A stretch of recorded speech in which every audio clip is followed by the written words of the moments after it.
Happy Christmas Eve, everyone. Let's gather around for insights. Tonight, I'd like to read you a story called The Legend of the Christmas Stocking by Rick Osborne. I'm going to try to make sure you see the pictures that are here, too. New York Evening Post, get it here. Peter waved his last newspaper. Read all about it. Pirates on the high seas. A stagecoach rolled up and stopped. A man leaned out and said, "I'll take that, Peter. Any word about your father?" "No, sir, but we expect his ship to return soon." Peter thanked the man, put the coins in his pocket, and started to run. He had an important stop to make before going home. Peter stopped in front of a small shop, slicked back his hair, and stomped the frozen snow off his boots.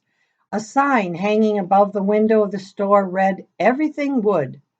Peter looked inside and his heart sank. Bursting into the store, he said, "Mr. Dewey, where is it? You didn't sell it, did you?" Jim Dewey looked up and laughed. The woodworker was a long-time family friend. He was old enough to be Peter's grandfather, but his cheery smile made him seem a lot younger. "Slow down, Pete. You know you can call me Uncle Jim." "Sorry, Uncle Jim. I was just worried. So where is the ship?" Uncle Jim brushed wood shavings from his leather apron, reaching up to the top shelf. He took down a big model ship. He carefully set it on the wooden counter. Peter sucked in his breath. "This is an exact copy of the USS Constitution, the pride of the squadron. It's a three-masted, 204-foot frigate. It's almost identical to the one your dad is sailing on. You didn't really think I'd sell it to someone else, did you?" Uncle Jim was teasing, of course. "I didn't know. Why did you take it out of the window and hang up some old socks instead?" Peter asked. Uncle Jim laughed. "The stockings are for Christmas presents." "Well, who wants socks for Christmas?" Peter asked. "Not as a present. They hold presents. You know, lemon drops for your sisters, chocolates for your mother," Jim said. Peter gave Jim a funny smile. "I don't know if I'd want lemon drops after they'd been in one of my socks. And this schooner would never fit." "Peter," Jim said slowly, what will you do if your dad doesn't get back in time for Christmas? Would you be willing to use the money you've saved for this ship to buy Christmas presents for your family?" Peter swallowed hard. "My dad will be back." "I hope so," Uncle Jim said, reaching for his coat. "Would you like a ride home? It's a long way in the snow." Peter nodded. Yes, he really would. Peter's mother looked up from her sewing just as he carried a load of wood in through the kitchen door. "How did you do today, son?" "Sold every paper except yours, of course. Everyone knows that we're waiting for Dad to come home, so they all buy papers from me." Peter set down the wood just as his youngest sister, Patricia, skidded through the room and hugged him. He smelled the beef stew that his sister Krista was cooking for dinner. After putting 2 coins in his pouch, he handed the rest of the week's pay to his mother.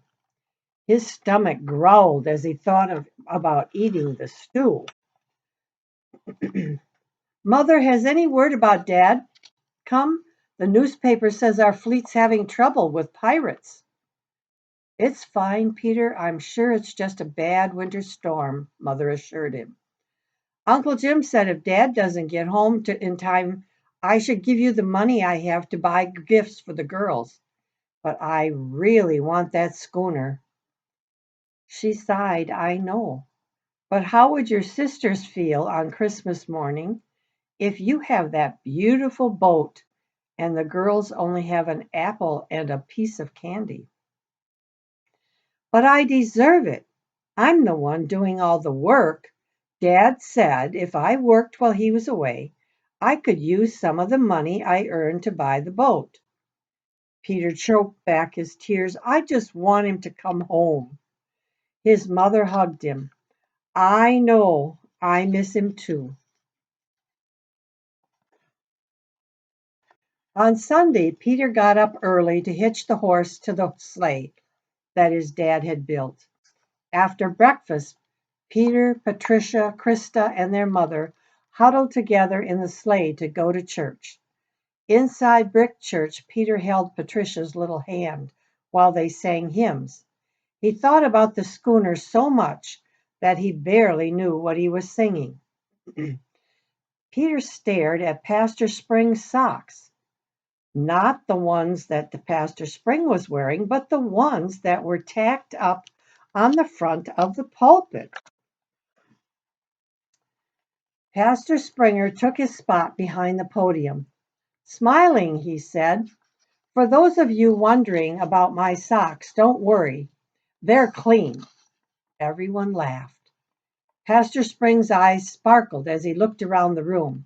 "I've hung up my best pair of socks because I want to tell you about the tradition of hanging socks or stockings on the fireplace mantel on Christmas Eve.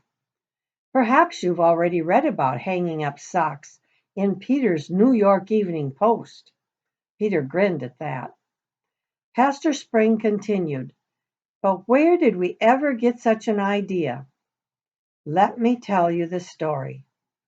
The church went quiet. Everyone liked Pastor Spring's stories.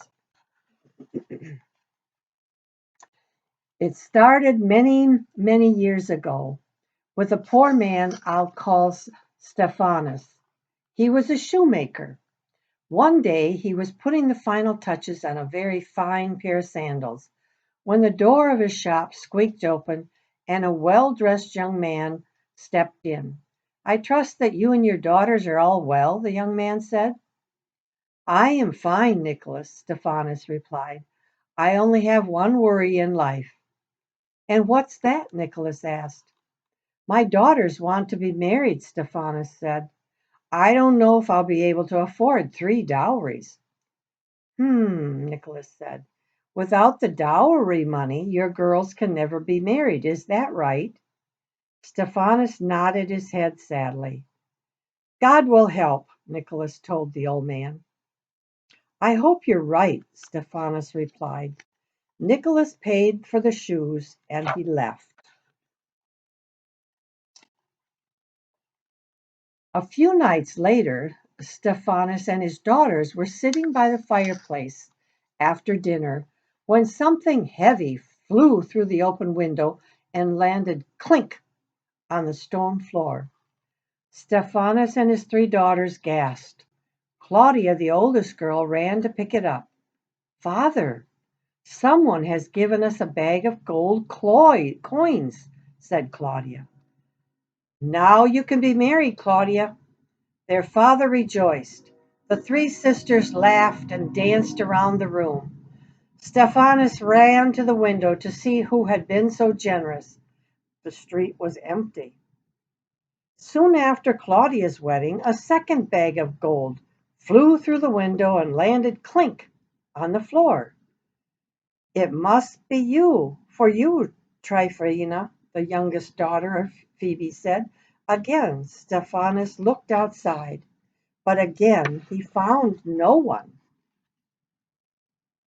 One damp evening, sometime after the second wedding, Phoebe hung her washing around the room to dry. She hung her socks over the fireplace. Would you believe it? A third leather pouch filled with gold flew in through the open window. But this time, the gold landed in one of Phoebe's stockings. Stephanus rushed out the door and ran after the unknown giver. "Stop," he called. "Why are you doing this?" Then Stephanus saw someone in the darkness, and he knew who it was. "Nicholas, is that you? Please stop, Nicholas." Nicholas stepped out of the darkness. He wanted his gifts to be a secret. Before my parents died, they gave me 3 bags of gold. They wanted me to have enough for everything I needed. But when you told me about your daughters, I knew I had to help. But you gave us all 3 bags of gold, and we did nothing to deserve them, Stephanus cried. Nicholas served God, Pastor Spring explained. He understood that God set the example for giving when he gave his only son Jesus. None of us deserve to have Jesus die for us, as God gives to us even when we don't deserve it. Giving to others shows God's love. Peter hung his head and thought of his leather pouch of money. Pastor Spring went on. As the years went by, the story of the gift of gold spread, and people started to hang stockings by the fireplace on a special day each year. Now, people here in New York are starting to hang stockings on Christmas Eve. I can't think of a better way to remind us all of God's wonderful gift to us, Jesus. Peter prayed. He asked God to help him be more generous and whispered aloud, "Please bring my dad home safely." Every night, Mother secretly sewed special stockings as a surprise for Peter and his sisters. She stitched each child's name along the top. On Christmas morning, Peter watched with joy as his sisters emptied their stockings, giggling and squealing at the contents.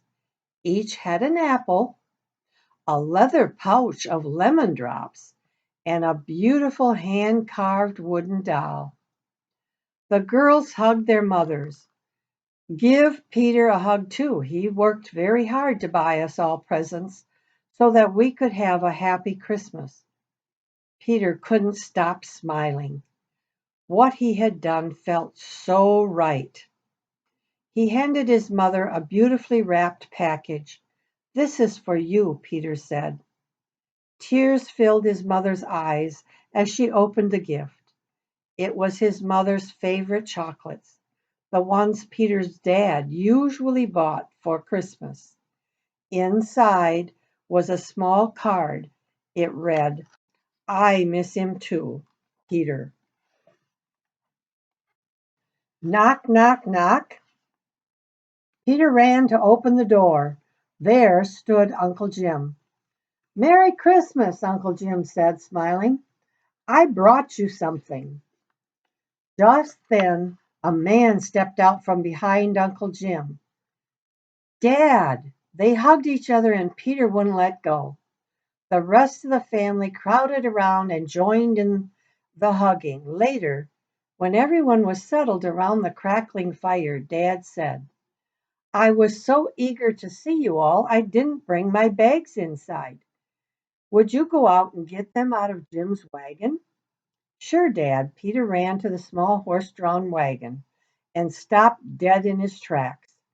He started to whoop. There in the wagon was the wooden schooner. It looked even bigger and more beautiful than Peter remembered. His dad walked up and put an arm around Peter. "I'm proud of you, son." Peter smiled and thought of how glad he was that the story of the stockings had reminded him what Christmas was all about. So, boys and girls, I hope that when you wake up tomorrow morning full of love and joy, we all remember the birth of Jesus in a lowly manger, but the gift that God gave us was a gift that was everlasting. Have a very Merry Christmas. Hope to see you all soon. Bye now.